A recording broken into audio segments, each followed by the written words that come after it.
یہی سبب بنا کہ ان لڑکیوں کے والد نے کچھ سال اپنی خدمت کی شرط پر ایک بیٹی کا نکاح ان سے کر دیا، اور یہ مدت ختم ہونے کے بعد حضرت موسیٰ وہاں سے اپنے گھر والوں کے ساتھ چل دیے۔ راستے میں آگ نظر آنے پر اس کی طرف پہنچے۔ وہاں اللہ نے ان سے کلام فرمایا اور نبوت اور رسالت کی ذمہ داری کے تحت آل فرعون کو دعوت دینے کے حکم کے ساتھ بجانب مصر روانہ کیا۔ انکار کرنے والوں سے فرمایا، تم قرآن سے زیادہ کوئی مستند یا ہدایت دینے والا کلام کیوں نہیں لے آتے؟ اگر ایسا نہ کر سکو تو جان لو کہ علم و ہدایت کو چھوڑ کر خواہش نفس کی پیروی کرنے والے کی گمراہی یقینی ہے۔ اب ایک عیسائی وفد کا ذکر آیا جس نے دعوت قبول کی اور پھر لوگوں کے طعنے اور فکروں کی کوئی پرواہ نہ کی۔ آگے بڑھیں گے، لاسٹ ہے 76 سے سمری۔ پرواہ نہ کی، فرمایا ان کے لیے دوہرا اجر ہے۔ یہ وفد حبشہ سے آیا جنہیں دین چھوڑنے کے طعنے دیے گئے، دنیا کی زندگی صرف ایک خاص مدت گزارنے کا سامان قرار دیا، اس کے علاوہ اس کی کچھ حقیقت نہیں۔ وہ اشخاص کا تقابل کیا کہ اگر ایک آدمی کو ہم دنیا کا خوب ساز و سامان دے دیں اور وہ اپنا وقت معین گزارنے کے بعد قید کی صورت میں ہمارے پاس آیا، یہ بہتر ہے یا وہ شخص جسے آخرت میں اچھا صلہ ملے؟ انسانوں کو ایک بات پر غور و فکر کی دعوت دی کہ اگر اس کائنات کو بنانے کے پیچھے ایک حکیم ہستی نہ ہوتی تو ہو سکتا تھا کہ اس پر رات ہی رات رہتی یا اس کے بعد رات نہ آتی۔ یہ تو اس اللہ کا نظام ہے جس نے انسان پر کرم کر کے انہی کے مطابق یہ نظام ترتیب دیا۔ اب کاروں کا ذکر آیا جو وقت کے حکمرانوں کے ساتھ مل کر خوب دولت جمع کر چکا تھا۔ اس کی قوم پر حکمران قوم ظلم کرتی، لیکن اپنے لوگ، ایسے لوگ دولت کی خاطر قومی غیرت کی بھی کوئی پرواہ نہیں کرتے۔ اسے لوگوں نے دعوت بھی دی کہ یہ مال و دولت عارضی شے ہے، اصل مطلوب و مقصود آخرت کو بناؤ، لیکن وہ اپنی دولت کے دجل کے گرفتار رہا۔ پھر ایسے غدار اپنی دولت کے دجل کی وجہ سے لوگوں کے آئیڈیل بن جاتے ہیں اور اس کی قسمت پر خوب ناز کرتے ہیں۔ وہاں کچھ ایسے لوگ بھی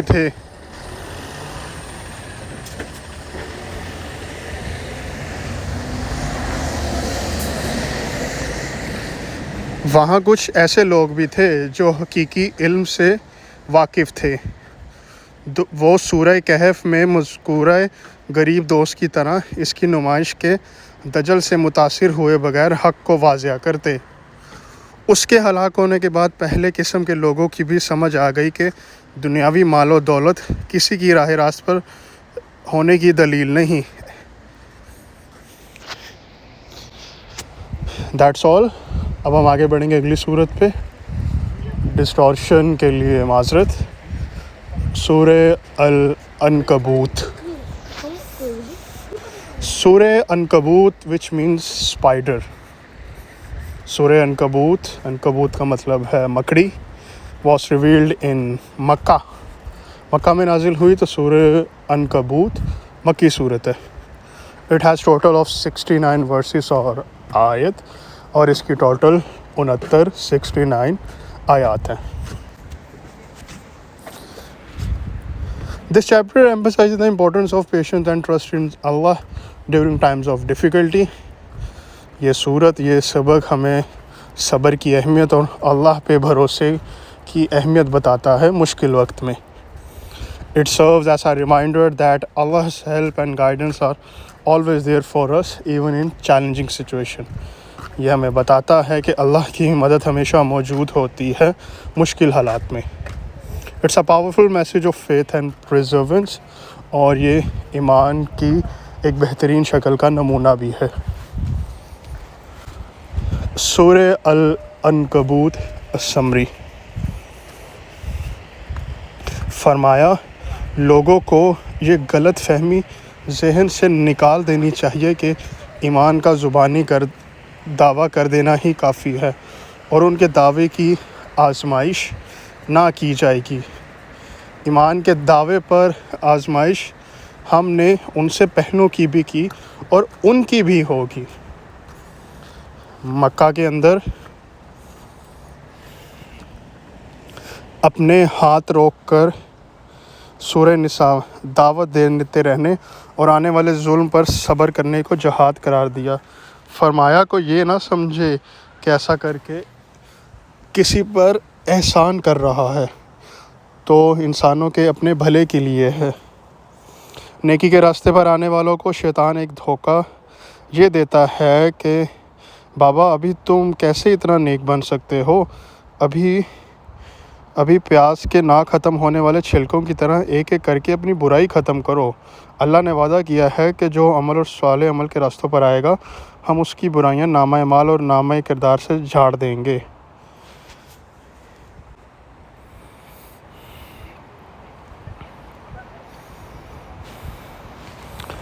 جی تو آگے بڑھتے ہیں۔ اب اگلا مسئلہ صحابہ اور ہر مسلم کو پیش آتا ہے کہ اسے پرانے تعلقات منقطع ہوتے نظر آتے ہیں۔ اللہ نے وعدہ کیا گیا ہے کہ ہم انہیں لازماً صالحین کی دوستیاں اور تعلقات عطا کریں گے بے ایمان وعدے پر۔ والدین کے ساتھ حسن سلوک کا اللہ نے حکم دیا، لیکن اللہ کی اطاعت کے معاملے میں ان کی اطاعت نہیں کی جائے گی۔ فرمایا ان لوگوں میں سے وہ بھی ہیں جو دعوی ایمان کے بعد اس راستے کی تکلیف سے ڈر کر یا کبھی تکلیف پہنچنے پر یو ٹرن لے لیتے ہیں، اور جو عذاب اللہ نے آخرت میں تیار کر رکھا ہے اسے ڈرنے کی بجائے لوگوں کی دی تکلیف کو برا شمار کرتے ہیں۔ یہی طرز عمل نفاق ہے۔ اس کی مختلف شکلیں ہیں۔ کوئی فرد یا جماعت صرف لوگوں کی ناراضگی غضب سے بچنے کے لیے دین کا کچھ حصہ مستقل طور پر نہ بیان کرے، اس پر عمل کرنے سے کسی بھی وقت یا مرحلہ پر رک جایا کرتے۔ حضرت نوح کا ذکر کیا جنہوں نے 9.5 سال دعوت کے اس سخت مرحلے میں بسر کیے۔ قرآن میں ہم نے ذکر پڑھا، انہوں نے قوم سے کہا جو کرنا ہے کر لو، میں دعوت حق بلند کرنے سے باز نہیں آؤں گا۔ حضرت ابراہیم نے بھی خباب، بلال اور عمار بن یاسر، ان کی قوم بھی ان کی دشمن ہوگی اور انہیں قتل کرنے یا زندہ جلا ڈالنے کا حکم دیا۔ حضرت ابراہیم نے ان سے فرمایا تمہارے تراشے ہوئے بتوں کی حیثیت بھی یہی ہے کہ دنیا میں تمہارے درمیان جوڑ کا سامان اکٹھا کرنے کے لیے تراشے جاتے ہیں، اور یہ بت اور یہ دنیا کسی تعلق کسی مکڑی کے جالے جیسی کمزور ہیں۔ قرآن سے تعلق مضبوط کرنے اور نماز کا حکم دیا، اور نماز کو نفسیاتی خواہش اور گناہوں کے خلاف مؤثر قرار دیا۔ فرمایا اے نبی، اس سے پہلے آپ نے کبھی کوئی کتاب پڑھی ہے، نہ ہی کبھی کوئی لکھت پڑھت کی؟ یہ قرآنی آیت ہر سلیم آدمی کی دل کی آواز ہے۔ دو ٹوک انداز میں فرمایا کہ ہدایت کے طالب کے لیے قرآن کافی ہے، اس کے ہوتے ہوئے کسی مزید معجزے کی ضرورت نہیں۔ فرمایا اگر مکہ میں اہل ایمان کا اپنے دین پر قائم رہنا ناممکن کر دیا گیا ہے تو ان کے پاس ہجرت کا آپشن موجود ہے، وہ اللہ کی زمین کو وسیع پائیں گے۔ فرمایا کیوں پریشان ہوتے ہیں؟ رزق کہاں سے ملے گا؟ کیا حیوانوں کو نہیں دیکھتے؟ کتنے ہی اپنا رزق جمع نہیں کرتے۔ حقیقت یہ ہے کہ انسان کو بھی رزق اللہ کے ذمہ ہے۔ That's all. آگے بڑھتے ہیں۔ اگلی صورت ہے سورہ الروم۔ سورہ روم was revealed in Makkah and has 60 verses اور آیت۔ سورہ روم کی 60 آیات ہیں، مکہ میں نازل ہوئی اور یہ مکی صورت ہے۔ It discusses the historical victory of Romans over Persians۔ یہ رومیوں کی پرشینز کے اوپر جنگ میں جیت کے بارے میں بتاتا ہے۔ And highlights the signs of Allah power and wisdom۔ اور اللہ کی طاقت اور دانائی کی نشانیاں۔ This chapter also emphasizes the importance of reflecting on history and the transit nature of worldly affairs. اس کے ساتھ ساتھ یہ ماضی کی تاریخ پر بھی زور دیتا ہے اور قدرتی اور دنیاوی معاملات میں بھی رہنمائی کرتا ہے۔ It's a beautiful reminder of wisdom and guidance found in the Quran. اور یہ قرآن میں دی گئی ہدایت اور دانائی کی ایک خوبصورت مثال یا نمونہ ہے۔ سورہ الروم، اس کی کمپلیٹ ہے سمری۔ سورت کے آغاز میں اللہ نے اس وقت دنیا میں پیش آئے ایک واقعے کا ذکر کیا جس میں رومیوں کو شکست ہوئی۔ مسلمان اہل کتاب کو مشرکین سے بہتر سمجھتے تھے۔ فرمایا یہ شکست عارضی ہے، اس کے بعد دوبارہ رومی غلبہ پائیں گے۔ اللہ کی پھیلی نشانیوں کا ذکر کیا جن سے خالق حقیقی تک پہنچا جا سکتا ہے۔ پہلے تو انسان اپنے اوپر غور کرے کہ وہ کیسے زمین میں چل پھر رہا ہے۔ انسان بنانا، اسے بسانا کیا کسی منصوبہ بندی اور قوت تخلیق کے بغیر ممکن ہے؟ انسان کے زوج میں جو محبت رکھی گئی ہے کبھی غور طلب چیزوں میں سے ہے۔ مزید انسانوں کے مابین زبانوں اور رنگ کا فرق بھی ایک غور طلب شے ہے۔ رات کی نیند اور صبح رزق کے حصول کی جد و جہد بھی ایک غور طلب شے ہے۔ پھر آسمان میں بادل، کڑکتی مجلیاں اور پانی سے زمین کے سبزہ اگانا ایک غور طلب شے ہے۔